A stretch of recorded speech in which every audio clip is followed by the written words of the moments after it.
Hello everyone, আমি রুদ্রাক্ষী। আজকে বাড়িতে আলু ভাজা আর ডাল রান্না করেছিলাম, সেটাই তোমাদের সঙ্গে শেয়ার করছি।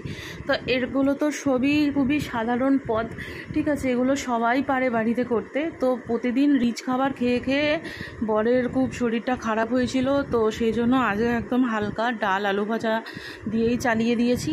তো সেই জন্য আলুর খোসাগুলোকে প্রথমে ছাড়িয়ে রেখেছি, তারপর আলুগুলোকে এরকম লম্বা লম্বা করে কেটে নিয়েছি।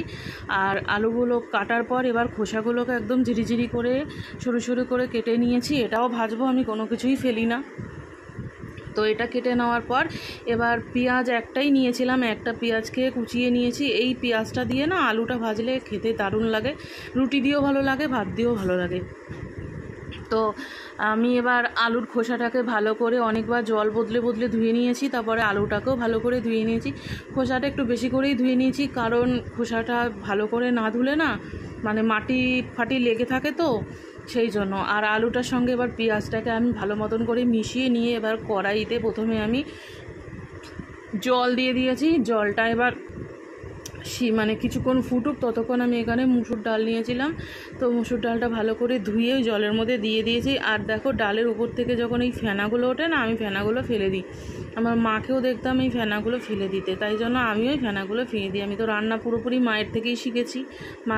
মা যখন ছোটোবেলায় রান্না করতো, আমি পাশে দাঁড়িয়ে দাঁড়িয়ে মানে স্ল্যাবের উপর ওখানে আমি পড়তাম, আর মা মানে ওখানে বসিয়ে আমাকে পড়া মুখস্থ করাতো। তো সেই জন্য আমি রান্না দেখতে দেখতে ছোটোবেলা থেকেই রান্নার প্রতি আমার বিশাল আগ্রহ, মানে ভালোবাসতাম করতে। তারপরে মা অসুস্থ হয়ে যাওয়ার পর থেকে তো সংসারে রান্না বান্না সব আমাকেই করতে হতো, সেই জন্য আমার মানে সবই মায়ের থেকেই শেখা। তো ডালটা সিদ্ধ হয়ে যাওয়ার পর কাটা দিয়ে নিয়ে তার মধ্যে নুন হলুদ দিয়ে ভালো করে মিশিয়ে নিয়ে তারপর আমি আবার এর মধ্যে জল দিয়ে দিয়েছি। জল দিয়ে ফুটিয়ে নিয়ে তারপরে নামিয়ে নিয়ে তেল দিয়েছি। তেলের মধ্যে জিরে ফোড়ন দিয়ে ডালটা সোমবার দিয়ে দিয়েছি। তো জিরে ফোড়ন দিয়ে ডাল আমার হাজবেন্ড খেতে খুব পছন্দ করে, আমারও ভালো লাগে। এই ডালটা লেবু দিয়ে খুবই ভালো লাগে খেতে। তো ডালটা দেখো ফুটে গেছে, তো হয়ে গেছে। এবার ডালটা আমি নামিয়ে নেব।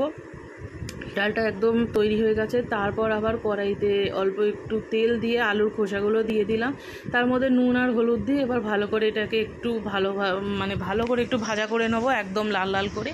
এটা দিয়ে না শুধু শুধু গরম ভাত খেয়ে নিলে না এক থালা ভাতই খাওয়া হয়ে যাবে, মনেই হবে না যে কিছু নেই, এতটাই ভালো লাগে। আমি এগুলো আগে করতাম না, তো একজনের থেকে জেনে আমি এটা করেছিলাম একদিন, তো খুব ভালো লেগেছিল।